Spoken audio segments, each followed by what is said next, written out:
Today, we will be talking about differentiated instruction using technology. Before we jump right in that, I want to explain what is differentiated instruction. All differentiated instruction is changing the way that you teach your students based off their needs and their learning styles. You want to make sure that you are incorporating all different learning styles so that your students are able to learn. You may have students with special needs and students without special needs. Students who learn better from hearing things, using videos versus you speaking to them. Students that need more hands-on. Students who can work independently and students who may need to work with partners. So all those things play a part to different style learnings, and you can incorporate technology into differentiated instruction to help those different learning styles.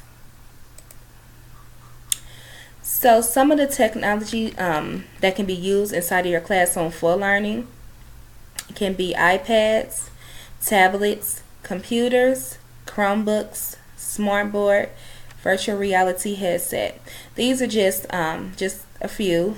More of the popular kinds that are used in the classroom for differentiated instruction, but of course there are a lot more things that can be used. So when we talk about iPads, Chromebooks, computers, and tablets, they can be used for multiple things. They can be used every single day. They can be used really for most of your teaching time for the kids in the classroom. So as far as the educational games, there are a lot of educational games that are available to students, such things as Raz Kids, Moby Max, as listed above, and Slumdog. And those are just a few off the top of my head. But those are really fun educational games, and you can use this time for sensors for some students, or it can be something that can be done independent for those students who are more advanced and can get done with their work on a timely manner. You can have them just quietly get an iPad and get on the educational games based off what had been taught prior, well, right before them using the iPads. And then the sensors is just a furthermore of having them learn what has been previously taught, but they're able to do it independently. You can have them do the presentations. Presentations using technology is really great. More students are able to not just write down, they're able to probably make different videos to get the information across. There's different tech websites that can be used on these technology devices, so they can create posters, they can create stories. It's a lot of things they can create to present to a class other than the norm of writing a paper and using poster boards to create things. Google Document is another cool thing to use because it allows the teacher to create a classroom, and from there they can send them work right there in the classroom. They can also send them work from home if there's anything that they're missing. Students that are absent a lot, they can also stay on task if they need to. If students happen to work with partners, or if they need any information from any other students, they can also share documents between each other, not only right there in the classroom, but also if they're outside of the classroom. Evernote is another good thing, and that's really great for students with special needs who have a hard time probably writing, holding pencils, and things like that. They can use Evernote to verbally speak what they need, and then it will type out everything that they're saying. That can be really good. It can be really good for teachers who are giving lectures, and really so students wouldn't have to take notes. They can speak what the teacher is saying and possibly print it out and give it to the students. I already mentioned videos. Videos are really cool. You can not only create videos, but let's say you want your children to count 1 to 100. Instead of holding up a chart of 100 chart, You could possibly play a video game that gets them up and moving. It counts into 100, so that's pretty cool. ABCs, any educational videos that you may need as additional resources for them to watch to learn something that you're teaching them. And then, of course, it's really good for using for resources. Maybe a student needs to research something, or maybe you just need to add on more topics and information onto your lesson, and so you want to incorporate that into your lesson. So it's really big for just finding resources all over the web. And then the last one is WebQuest. That's a good one. It's a good way for students to work independently for those that can, or just work in groups and learn how to work with each other and kind of do like a little mini scavenger hunt on information given. It can be something that's already typed up and they have to go in and search it, or it can be a topic and you giving them different ways to go throughout the web to search for their information. So then we have the smartboard. The smartboard is really used in the classroom all day and every day. It can be used for interactive games. You can do this as a whole group, or you can also do this as centers where students can work into groups and they have a certain amount of time, and that they can play games with each other and, you know, the social skills and things like that. The smartboard is also good for music.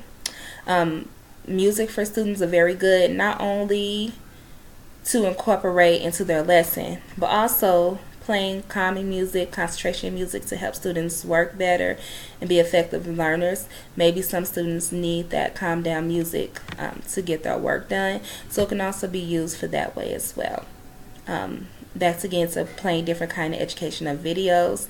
I put timer on here because it can be used for those students who need more time to do their work, but sometimes telling them can rouse some anxiety, especially for our students with special needs. So actually putting a timer on the board can help them with their time management, and it's something that they can physically see, and you can access this through YouTube and things like that. But it's a good way to help them see how long that they have, and it can kind of help them with their time management and be more a self-advocate of completing their work on time. And so the last one is just simply just teach lessons. Small boards are are interactive, so you can use different markers to use with them to not only write on the screen, but also just touch and go through to next slides if you need to, anything like that. It's basically your big TV that you can use to get information from anywhere, and you can use that to present your lessons to your students. So the last one is virtual reality. Virtual reality is very great. It can be used for virtual field trips. A lot of schools are not really going on field trips, so it can be good for having students go on virtual field trips right there in their seat in their classroom, and just get that good up close experience of what you want them to learn. And it could also be good for careers. Students are able to get a up close view of what it actually feels like to be that firefighter, or be that nurse, or be that doctor, or that teacher. So it can be good at that. And overall, just to get that experience versus you teaching them content or you passing them out worksheets, they're actually able to sit there and actually use all their senses to, well, instead of smell, but to use all their senses to actually understand what it feels like to be in that other world or in that other place. So it can be very good at that. Last, I have resources that I have used and that I know about that are really great. Of course, there are plenty more resources available to you, but these are just a few. Most of the ones you do have to pay for. MobyMax you have to pay for. Slumdog you have to pay for. And Reading A to Z you also have to pay for. And Pontoon, it depends on how much that you need to use when you're making presentations. But for the most part, the rest of the other websites, Smart Exchange, you can download those activities right up to your smart board and be ready to use. Story Online is very great. You can just use it right away. Just in case you didn't want to read a story to your students, it will read the stories to them. And then the Discovery Education, those are the virtual field trips. You can just click right on them and be able to take your students to a great field trip. That is the end of my presentation. I hope that you have enjoyed, and I hope that you have learned a lot about differentiated instruction.